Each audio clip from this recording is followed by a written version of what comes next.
La technologie ne fait pas partie seulement de la vie quotidienne, c'est une partie essentielle de l'éducation de votre enfant. Cela signifie que la sécurité numérique et en ligne est plus importante que jamais.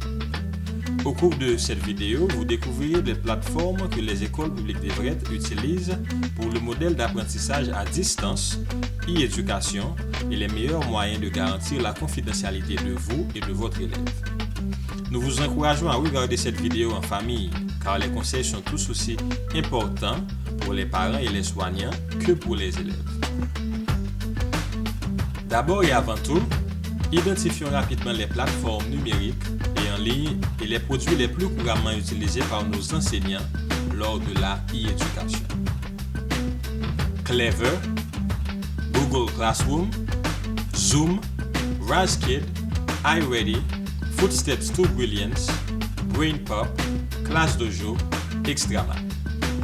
Ceci n'est pas une liste complète, mais vous devez savoir que ce sont les plateformes les plus couramment utilisées par les professeurs à tous les niveaux de classe. Paramètres de confidentialité.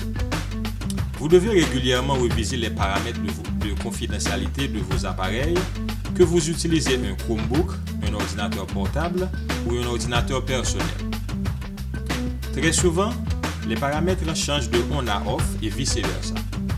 Et le seul moyen de le savoir, c'est en examinant les paramètres de confidentialité de votre ordinateur. Surveillez attentivement vos paramètres, particulièrement en ce qui concerne le partage d'informations. De plus, les parents et les soignants doivent garder un œil sur les exigences d'âge et restrictions de certains sites web. Ces directives sont en place pour une raison. Il est utile de mettre votre nom dans une recherche Google pour identifier des informations à propos de vous qui sont facilement disponibles sur l'Internet. Enfin, les parents devraient revoir régulièrement l'historique de l'ordinateur de leur élève pour s'assurer qu'il se connecte au site web approprié. Protégez votre mot de passe. Ceci est un élément fondamental mais essentiel de la sécurité numérique. Ne partagez pas votre mot de passe avec n'importe qui et les élèves ne doivent partager des mots de passe qu'avec les parents et les soignants. Peu importe à quel point vous êtes occupé, prenez toujours le temps de créer des mots de passe qu'un inconnu ne pourra pas être en mesure de deviner selon des informations de base telles que les anniversaires, les adresses ou noms de famille. Protégez les informations personnelles. Soyez conscient de ce que vous publiez en ligne. Une fois que quelque chose a été posté, il est très difficile à supprimer. Tout ce que vous publiez en ligne laisse une empreinte. Ce sont des choses que les départements d'admission des universités et les employeurs peuvent y avoir accès. Danger étranger. Les informations que nous partageons en ligne sont comme un puzzle. Le plus d'informations sur nous-mêmes que nous partageons, plus il est facile pour un étranger de savoir où nous trouver.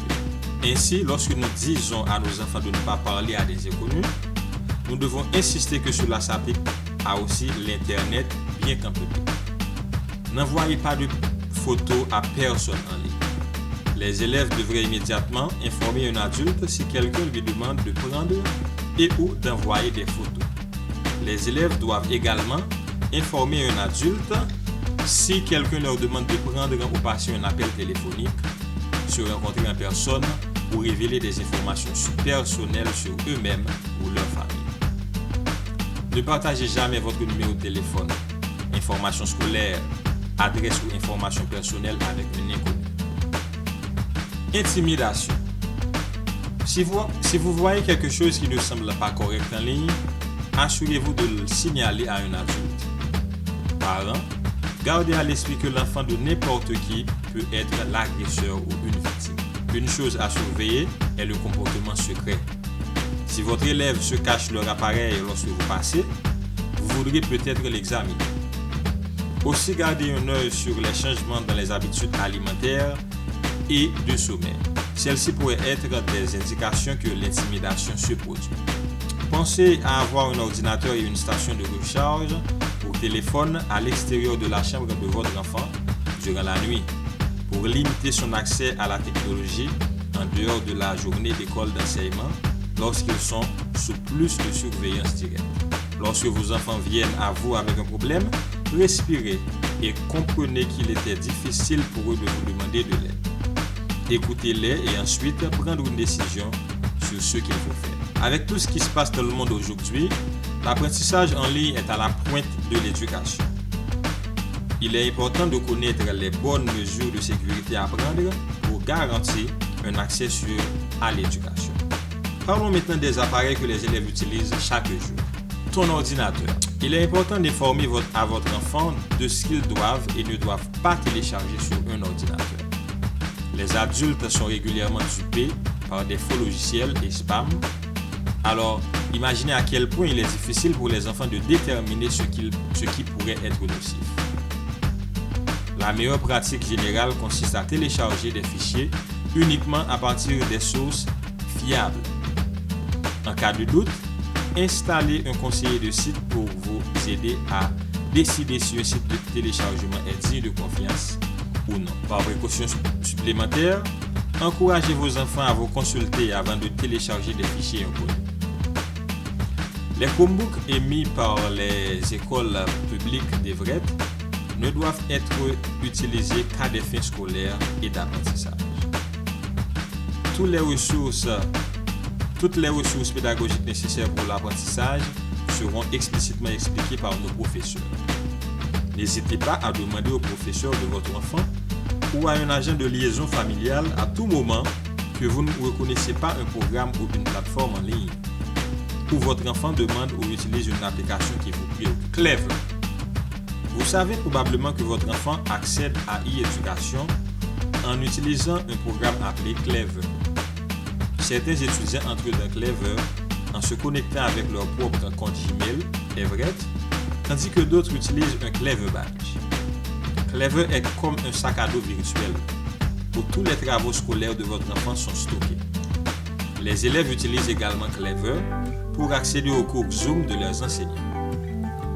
Les Clever Badges ne doivent jamais être partagés avec un autre étudiant, soit physiquement ou via une photographie. Si vous partagez un Clever Badge par accident ou soupçonnez qu'il a été partagé à votre insu, veuillez contacter le professeur de votre enfant immédiatement. Email. Tout comme votre Clever Badge, il est impératif que les étudiants s'abstiennent de partager leur mot de passe d'email des écoles publiques d'Everett avec toute personne autre que les parents et les soignants. Les mots de passe des emails peuvent être réinitialisés par les directeurs d'école. Si vous êtes craint que votre mot de passe a été compromis, contactez votre directeur immédiatement. Quant à votre ordinateur en général, vous devez surveiller le paramètre de partage et les préférences de votre compte email. 3 bonnes règles de pouce sont les suivantes. Premièrement, ne cliquez pas sur des liens inconnus. Ils pourraient nuire à l'ordinateur et pourraient être une tentative par quelqu'un pour recueillir des informations que vous ne souhaitez pas partager. Deuxièmement, vérifiez votre email tous les jours et assurez-vous que vous êtes à jour avec des informations qui ont été partagées avec vous par votre professeur et l'école. Troisièmement, les emails des enseignants et de tout le professeur des écoles publiques d'Everett se termineront par @everett k12.ma.us. Si vous ne voyez pas cela à la fin de l'adresse email, soyez prudent, en particulier sur le partage d'informations. Zoom. Pour entrer dans une session Zoom avec un professeur, les élèves doivent cliquer sur le lien qu'il leur est envoyé. Ne partagez pas ce lien avec autrui. Le professeur est responsable de partager ce lien avec les étudiants qui doivent assister au cours. Lorsque vous entrez dans une réunion Zoom, vous devrez donner votre nom, qui sera affiché sur votre écran de participant. Vous devez utiliser votre prénom et votre nom.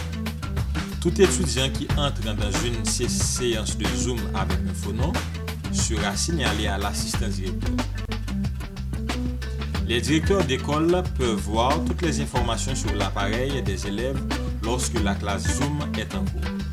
Si un individu écrit quelque chose d'inapproprié dans le chat Zoom, on dit quelque chose d'inapproprié pendant le cours, le directeur est en mesure d'identifier l'utilisateur. Pour conserver un bon environnement de cours en ligne, suivez ces instructions. Ouvrez votre appareil photo si vous vous sentez à l'aise. Jetez un coup d'œil à votre alentour. Essayez de choisir un mur blanc ou un arrière-plan de mur relativement épuré qui ne sera pas une distraction pour les autres. Vous devez tourner sur l'appareil photo lors de la prise de séance afin que les professeurs sachent que vous êtes prêts à participer. Maintenant, on va parler du hotspot des écoles publiques de Vierge. Cet appareil d'Internet donné par le district ne doit être utilisé que par les élèves des écoles publiques de Vierge. Ne partagez pas le mot de passe avec des voisins, des amis ou colocataires. Merci pour votre attention. Nous espérons que vous avez trouvé ces informations utiles. Si nous travaillons ensemble pour suivre ces conseils, nous savons que nous pouvons créer une communauté d'apprentissage en ligne positive, efficace et sûre pour tous. Merci.